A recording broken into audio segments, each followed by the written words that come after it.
It is an undisputed truth of the modern age that there are now only two kinds of people in the world: people who call and people who text.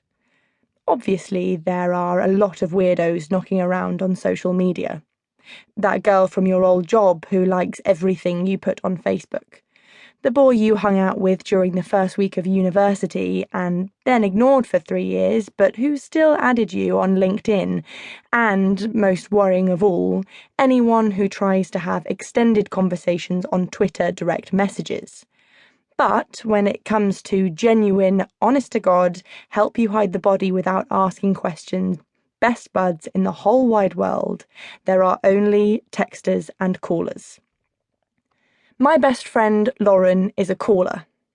As annoying as I find it, Lauren can't help but pick up the phone, regardless of what it is she has to say. In my humble texter's opinion, we don't need to actually talk about who has been eliminated on Bake Off. Selected GIFs and the odd emoji can express all of our emotions quite adequately. But Lauren loves to call. And that is why I knew something was up when she sent a text asking me and Sarah to meet her for dinner. "What do you think she wants?" Sarah asked as we trotted dutifully down the street, right on time. "Why did we have to come out tonight?"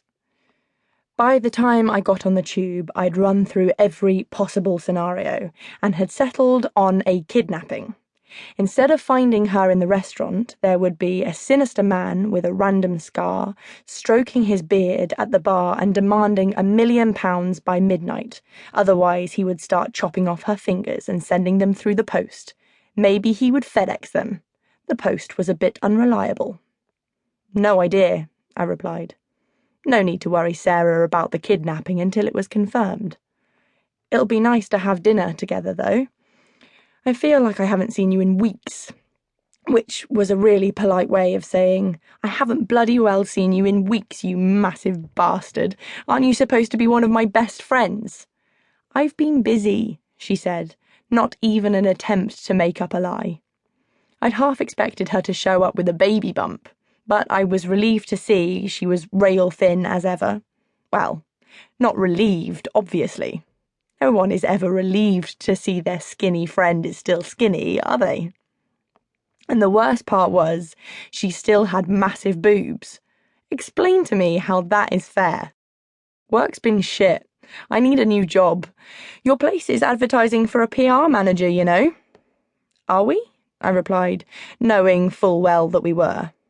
Sarah unfastened and refastened the top button of her shirt, pulling the collar tight around her throat, muttering to herself.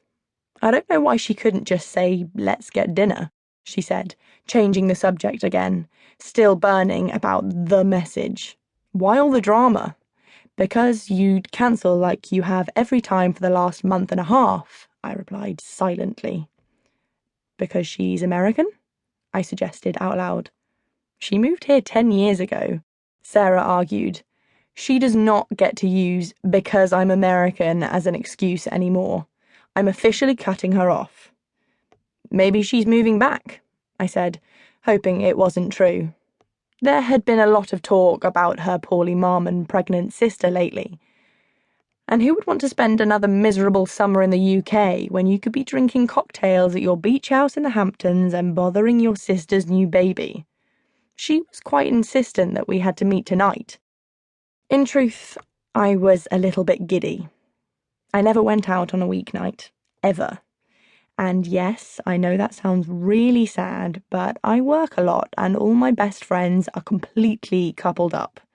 What's the point of going out when you could be at home with a bottle of wine, making fajitas, and laughing uproariously with your boyfriend/girlfriend/blow-up doll?